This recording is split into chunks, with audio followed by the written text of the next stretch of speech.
Depuis des décennies, nous scrutons les étoiles non seulement à la recherche de planètes, non seulement de signaux, mais aussi d'anomalies. Ces rares moments où quelque chose dans le cosmos refuse d'obéir aux règles. Et maintenant, le télescope spatial James Webb pourrait bien avoir découvert exactement cela. Ce qui avait commencé comme une observation de routine du troisième objet interstellaire jamais enregistré dans notre système solaire, 3 Atlas, s'est transformé en quelque chose de bien plus étrange, de bien plus sombre et d'infiniment plus important. Car, au fin fond du vaste vide glacial au-delà de Mars, le réseau a détecté quelque chose qu'il n'aurait pas dû détecter. Pas n'importe quelle lumière, de la lumière artificielle. Une lueur qui ne ressemble à aucune comète ni à aucun astéroïde. Une signature qui ne suit aucune loi physique connue de réflexion ou de réfraction. Et désormais, astronomes et astrophysiciens se retrouvent face à une question qui les glace le sang. Qu'est-ce que 3E Atlas au juste? Suivez-nous pour une analyse approfondie des données qui viennent de raviver la question la plus ancienne et la plus terrifiante de tous les temps. Sommes-nous seuls? 3 Atlas a été repéré pour la première fois comme un point minuscule à la périphérie du système solaire, se déplaçant sur une trajectoire qu'aucun objet local ne pouvait suivre. Il était manifestement interstellaire, né hors de l'attraction gravitationnelle de notre Soleil, projeté à travers la galaxie par une force inconnue, et dérivant désormais silencieusement dans notre voisinage. Au départ, on la considérait comme une curiosité cosmique, à l'instar de ses prédécesseurs, Oumuamua et Borisov. Mais même sur les premières images, quelque chose clochait. Contrairement à la plupart des objets interstellaires, 3 Atlas était anormalement brillante, et d'une manière inexplicable. Sa magnitude ne correspondait ni à sa taille, ni à sa composition estimée. Elle scintillait d'une manière anormale. Sa luminosité ne faiblissait pas comme prévu et ne présentait aucun signe de dégazage ou de dégagement de poussière. Les comètes traditionnelles ont tendance à briller par à-coups sous forme de sous-éléments de glace, mais celle-ci est restée stable, comme si elle était alimentée de l'intérieur. Des télescopes du monde entier se sont braqués sur elle et Internet, grâce à sa capacité inégalée à scruter le spectre infrarouge, a été sollicité pour percer le mystère. Ce qu'il a observé a tout changé. Le télescope spatial James Webb, installé à 1 million de kilomètres de la Terre à Large Point, a été conçu pour observer l'invisible, percer l'éclat des étoiles et révéler ce qui se cache dans l'ombre. Son observation de l'atlas spatial devait permettre de dissiper les confusions. Au contraire, il l'a amplifié. Les instruments du télescope ont détecté une émission thermique centralisée qui ne correspondait à aucune réflexion naturelle de la lumière solaire. En général, une comète brille grâce aux rayons du soleil réfléchis par la poussière et la glace. Mais 3E Atlas a révélé une signature thermique interne, un rayonnement émis depuis son noyau. Il ne s'agissait pas de lumière diffusée, mais bien de lumière émise. La cartographie thermique a révélé une structure qui ne correspondait à aucune courbe de distribution connue des objets naturels. Elle pulsait faiblement, de façon irrégulière et, plus inquiétant encore, semblait se répéter par cycle. Ce rythme, d'une subtilité infinie, suggérait non pas le hasard, mais une intention. Certains scientifiques de la NASA et de l'Agence spatiale européenne ont proposé des explications originales. Désintégration radioactive, frottement souterrain, isotopes extraterrestres. Mais à mesure que de nouvelles données s'accumulaient, ces théories s'effondraient. La seule explication plausible qui subsistait était celle que personne ne voulait écrire. Cet objet pourrait être alimenté. À mesure que les données provenant du Webb, du télescope Hubble et des observatoires terrestres s'accumulaient, le profil de 3 Atlas commença à se dessiner, et il ne ressemblait à aucun corps céleste connu. Sa trajectoire était trop précise pour être chaotique, comme s'il choisissait son chemin, ajustant subtilement sa trajectoire grâce à des puits de gravité. Sa rotation était anormalement stable, avec un mouvement de culbutage qui défiait la dérive inertielle classique. L'absence de tout signal, même lors de son passage près du rayonnement solaire, suggérait la présence d'une enveloppe ou d'un revêtement, peut-être une protection contre la chaleur. Vint ensuite la découverte la plus controversée. L'albedo, ou réflectivité de sa surface, a été mesuré comme étant presque parfait par endroits, proche de celui du métal poli, ni de la roche, ni de la glace, ni de la poussière, mais bien du métal. Cette découverte a provoqué un véritable séisme au sein de la communauté astronomique. Si l'objet était métallique, structuré et émettait de l'énergie, alors nous n'observions plus un objet naturel. Nous étions en train d'observer des technologies. Soudain, le mot « sonde » a commencé à circuler dans les couloirs. Balises, vaisseaux, voire artefacts. L'idée qu'il puisse s'agir d'un vaisseau spatial extraterrestre n'était plus cantonnée au forum complotiste. Elle se répandait désormais discrètement dans les courriels institutionnels derrière des pare-feux cryptés. L'élément de preuve le plus accablant n'était peut-être ni les émissions thermiques, ni la trajectoire, ni même l'étrange signature métallique. C'était la lumière. L'analyse photométrique a révélé quelque chose de glaçant. La lumière provenant de l'Atlas à 3 yeux était concentrée dans une bande spectrale étroite. Autrement dit, il ne s'agissait pas d'une large réflexion naturelle de la lumière solaire, mais d'une émission contrôlée de longueur d'onde spécifique. C'est précisément le principe des matrices de LED, des systèmes de communication laser et des balises de signalisation des engins spatiaux. De plus, cette bande comprenait des fréquences fréquemment utilisées dans les systèmes de communication et de guidage terrestre. De plus, l'intensité lumineuse semblait réagir imperceptiblement au rayonnement solaire, comme si un système embarqué l'ajustait en temps réel. Elle ne vacillait pas de façon aléatoire, mais selon une étrange pulsation intermittente. Les astronomes ont analysé les données à l'aide de modèles de signaux connus. Leurs résultats étaient un peu concluants, mais non dénués de sens. Certains affirmaient que les impulsions ressemblaient à des séquences binaires. D'autres suggéraient qu'il pouvait s'agir d'une source d'énergie rotative. Mais la conclusion était indéniable. Cet objet n'était pas passif. Il était actif, il agissait de façon délibérée, et nous en étions témoins en direct. À mesure que les données affluaient, une équipe d'astrophysiciens du MIT et de Harvard a mené une analyse approfondie des signaux électromagnétiques émis par 3 satellites Atlas. Au premier abord, les fréquences semblaient aléatoires, un simple bruit dispersé sur le spectre. Mais lorsqu'ils ont appliqué des transformés de Fourier pour isoler des motifs cycliques, une observation s'est révélée. Au sein de ce brouhaha enfoui comme un murmure sous le chaos se trouvait une impulsion structurée et répétitive, d'une précision inconcevable pour être naturelle. Il ne s'agissait ni d'un signal binaire standard, ni d'une modulation typique des technologies humaines, mais elle portait l'empreinte indéniable d'un codage intentionnel. Certains ont émis l'hypothèse qu'il pouvait s'agir d'une balise, d'une émission répétée destinée à des récepteurs d'origine extraterrestre.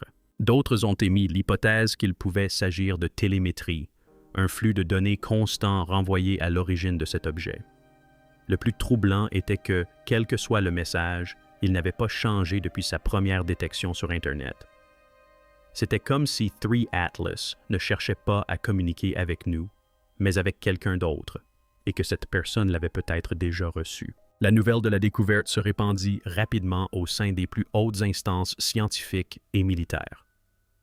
Un rapport confidentiel, d'abord diffusé en interne à la NASA puis divulgué à un journaliste anonyme, révéla que de hauts responsables coordonnaient déjà leurs efforts avec les agences spatiales internationales afin de déterminer si 3 satellites Atlas représentaient une menace. Certains scientifiques affirmaient qu'il s'agissait d'un objet inoffensif.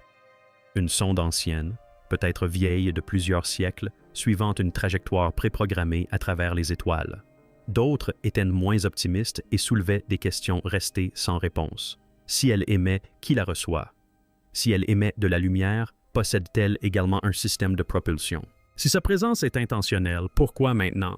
Le rapport évoquait la possibilité, aussi infime soit-elle, que 3 Atlas ne fasse pas que passer, mais observe et suive les alignements planétaires, des champs électromagnétiques, voire des civilisations avancées. Cette possibilité a semé la panique en coulisses, car si cet objet n'était pas seul, quelque chose d'autre pouvait être en route, quelque chose qui l'avait envoyé. Des recherches plus approfondies sur la luminosité de 3 Atlas ont conduit à une hypothèse révolutionnaire. L'objet n'émettait pas seulement de l'énergie, il la captait également. La façon dont l'émission lumineuse de l'objet fluctuait en fonction de sa proximité avec le Soleil, combinée à l'absence apparente de réactions chimiques, a conforté l'hypothèse qu'il pourrait utiliser un système de captation solaire ou d'absorption photonique intégré sous sa surface. Lowe et un groupe de théoriciens ont émis l'hypothèse que le nuage de poussière entourant l'objet pourrait avoir une double fonction, à la fois comme camouflage pour masquer sa structure artificielle et comme moyen d'absorption du rayonnement solaire.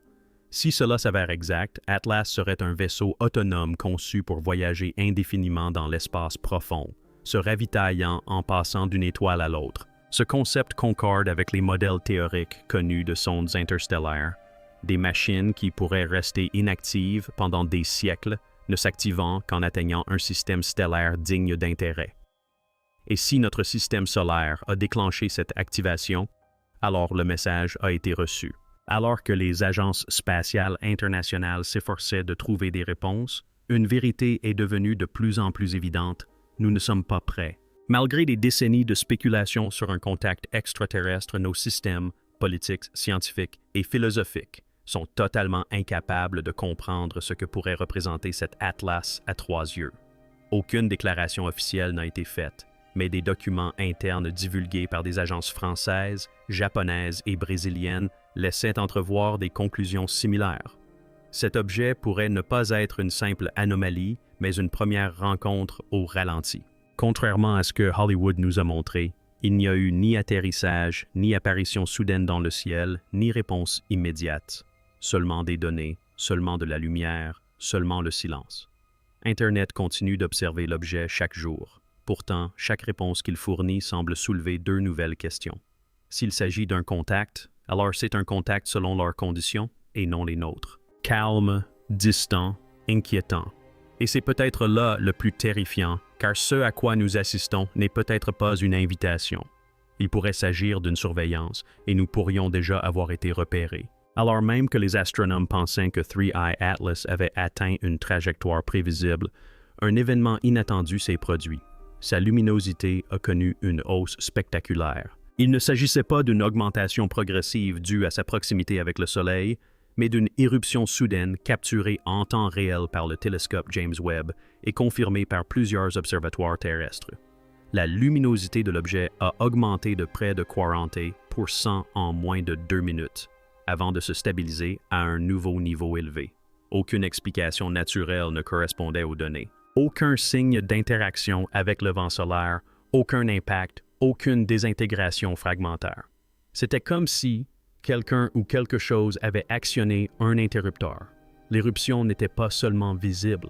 Ce phénomène s'est accompagné d'une modification de la signature thermique de l'objet, comme si des systèmes s'étaient activés.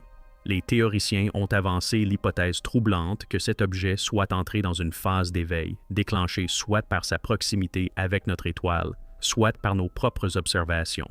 Et si cette fusée éclairante était un acte intentionnel, alors elle était destinée à être vue. Peu après cette augmentation anormale de luminosité, les calculs orbitaux de plusieurs agences spatiales ont détecté un autre phénomène. 3 Atlas ne suivait plus précisément sa trajectoire prévue. Elle avait légèrement dévié, subtilement, mais de manière mesurable. La gravité seule ne pouvait expliquer ce changement. Même la pression de radiation solaire, souvent invoquée pour expliquer de légères variations de trajectoire chez des objets légers, ne suffisait pas. Ce changement était délibéré, et plus inquiétant encore était la direction de la nouvelle trajectoire. Plus profondément dans le système solaire, avec une inclinaison modifiée la rapprochant du plan de l'orbite terrestre. L'objet ne faisait plus que passer. Il avait en réalité changé de trajectoire. Certains scientifiques ont appelé à la prudence, évoquant une anomalie gravitationnelle. D'autres, en revanche, ont interprété ce changement comme une manœuvre, une subtile correction de cap qu'aucune comète ni aucun astéroïde n'avait jamais effectuée. Et si 3 Atlas étaient capables d'une propulsion ou d'une navigation, même rudimentaire, cela signifiait que nous n'observions plus une relique. Nous étions face à un vaisseau en mouvement, un vaisseau animé d'une intention. Lorsque l'objet est passé à porter des instruments spectroscopiques embarqués à bord des télescopes Weber et Hubble, les scientifiques ont commencé à détecter des éléments et des composés de plus en plus suspects, des traces d'alliage hautement réfléchissants, d'éléments de terre rares et, plus inquiétant encore, des raies d'absorption spectrale ressemblant à des composés jamais répertoriés dans notre tableau périodique ont été détectés. Il ne s'agissait pas de matériaux que l'on trouverait dans un fragment de roche interstellaire gelé. Ils avaient été conçus, ou du moins synthétisés, dans des conditions dont l'existence naturelle est inconnue. Un profil spectral ne correspondait à aucun processus chimique connu, mais ressemblait fortement à des composés théoriques proposés dans les laboratoires de matériaux quantiques. Des substances que l'on pensait n'exister que sous l'influence de champs magnétiques intenses ou par confinement quantique. Cette découverte implique soit un âge insondable, suggérant que l'objet est antérieur à la civilisation humaine de plusieurs millénaires, soit une fabrication récente et extrêmement avancée par une civilisation bien plus avancée que la nôtre. La nature des matériaux était plus éloquente que n'importe quel signal, car même si nous ne pouvions décoder le messager lui-même était contre nature. Face aux preuves de plus en plus nombreuses pointant vers une origine non naturelle, les gouvernements et les agences ont commencé à réagir, non pas publiquement, mais avec une urgence indéniable. Le niveau de cryptage a été renforcé sur les réseaux des observatoires. Des équipes de recherche ont été discrètement réaffectées. Une augmentation soudaine et inexpliquée des recalibrages de satellites a été constatée sur plusieurs continents. Les nations spatiales ont entamé des discussions d'urgence confidentielles à huis clos. Un document divulgué d'un consortium international de défense suggérait que les 3 satellites Atlas pourraient ne pas être de simples visiteurs, mais des éclaireurs. La structure inhabituelle de l'objet, sa rotation stable et sa capacité apparente à rester opérationnelle sur des distances interstellaires suggéraient une conception compatible avec celle de sondes d'observation à long terme. Mais s'il s'agissait d'une mission d'exploration, que recherchait-il? Et, plus inquiétant encore, que pourrait-il se passer ensuite? Dans les universités, les observatoires et les centres de commandement militaire, un consensus terrifiant se dessinait. Nous n'étions plus seuls dans l'univers et le premier contact pourrait ne pas être une conversation, mais une évaluation. Alors que les spéculations atteignaient leur paroxysme, une équipe audacieuse de l'Institut SETI décida de prendre le risque que personne d'autre n'aurait osé prendre. Ils envoyèrent une impulsion radio ciblée directement vers l'emplacement prévu de 3 Atlas. Le message contenait des constantes mathématiques universelles, le tableau périodique des éléments et des représentations visuelles élémentaires de l'humanité. Il s'agissait d'une poignée de mains cosmiques, d'un bonjour prudent. Les jours passèrent, puis une semaine, sans réponse. Mais au moment où l'expérience allait être classée comme un appel resté sans réponse dans le vide, une des stations de surveillance au Chili enregistra quelque chose d'étrange. Une impulsion de retour à bande étroite, hors fréquence, déformée mais parfaitement synchronisée avec le message original. Ce n'était pas une réponse verbale, ce n'était pas un écho. C'était un ping, un signal de retour avec une variation suffisante pour indiquer qu'il ne s'agissait pas d'une simple réflexion. Il avait été traité. Il avait été renvoyé. Mais ce qui a le plus perturbé l'équipe SETI, ce n'était pas le signal lui-même, mais son timing. Car la réponse était arrivée précisément 72 heures après la transmission, à la seconde près. Cela signifiait que non seulement notre message avait été reçu, mais que le délai avait été calculé et que la réponse avait été délibérée. Suite à la détection du signal de retour, des anomalies techniques ont été constatées dans les observatoires du monde entier. Les instruments infrarouges de Weber ont affiché pour la première fois depuis son lancement une cartographie thermique erratique. Par ailleurs, les capteurs gyroscopiques de Hubble ont enregistré des microfluctuations malgré une orientation stable. Les télescopes terrestres ont connu ce qui a d'abord été attribué à des bugs logiciels, des cartes stellaires mal alignées, des distorsions de pixels inexplicables et des flux de données figés, précisément lors de la mise au point sur un atlas stellaire à 3 yeux. Mais ces anomalies ne se produisaient pas de manière aléatoire. Elles survenaient par moments de façon synchronisée, comme si elles étaient coordonnées, comme si quelqu'un ou quelque chose cherchait à nous empêcher de les observer de trop près. Une théorie a émergé d'un groupe de réflexion secret, enfoui au cœur de l'Agence spatiale européenne. L'objet n'émettait pas seulement des signaux, il nous brouillait, interférant de manière sélective. Les implications étaient stupéfiantes. Un visiteur passif ne dissimule pas son identité. Un éclaireur, si. Si l'objet gérait activement ce que nous pouvions voir, et quand nous pouvions le voir, alors nous ne l'observions pas. On nous le permettait. Puis, le silence. Quelques jours après l'incident de Signal et les dysfonctionnements techniques, les mises à jour sur Internet ont été retardées, restreintes, puis finalement redirigées. Les journaux de Bard Publics sont devenus inaccessibles. L'Agence spatiale européenne a publié une déclaration vague concernant les réétalonnages des instruments. La NASA a tout simplement cessé de commenter. Même des revues réputées qui suivaient de près 3i Atlas ont commencé à se rétracter ou à publier des résumés neutres et vides de détails. La communauté astrophysique était divisée. Certains pensaient que les agences s'efforçaient de valider la découverte avant de la rendre publique. D'autres soupçonnaient quelque chose de bien plus sombre. La vérité avait déjà été confirmée et était désormais dissimulée. Les quelques observatoires indépendants restants ont commencé à diffuser des données brutes au public, mais celles-ci ont rapidement été noyées sous un flot de désinformation et de spéculation. Ce qui était autrefois un mystère scientifique mondial était devenu un atout stratégique. Et l'histoire nous a montré ce qui arrive lorsque les gouvernements classent une découverte confidentielle. La vérité meurt dans le silence. Dans un ultime effort pour comprendre ce qu'ils observaient, une coalition d'astronomes et de mathématiciens s'est tournée vers la reconnaissance de forme et le calcul des probabilités. Ils ne cherchaient plus une communication, mais une preuve d'intention. C'est alors qu'ils ont découvert la configuration la plus terrifiante de toutes. La trajectoire de l'objet à travers le système solaire, bien que paraissant naturelle, reflétait un arc de Fibonacci lorsqu'elle était tracée en fonction des positions planétaires, une spirale ancienne d'une beauté proportionnelle que l'on retrouve partout dans la nature et, par coïncidence, dans de nombreux protocoles de communication terrestre. De plus, le moment des corrections de trajectoire, des éruptions lumineuses et même de la réponse au signal était corrélé à des suites de nombres premiers. La probabilité que cela se produise naturellement est astronomiquement faible. Ces motifs ont été choisis. Cela signifiait que cet objet, l'Atlas des 3 étoiles, ne se contentait pas de traverser le système solaire. Il naviguait avec une précision mathématique, comme s'il suivait une carte ou un horaire précis. Quelques théoriciens murmuraient alors l'impensable. Il ne s'agissait peut-être pas d'une sonde interstellaire, mais d'un message interstellaire, non pas composé de sons ou de symboles, mais de comportements. Et nous venions de décoder le premier mot. Alors que la confusion commence à se dissiper, une vérité demeure incontestable. 3 Atlas n'a jamais été un simple rocher.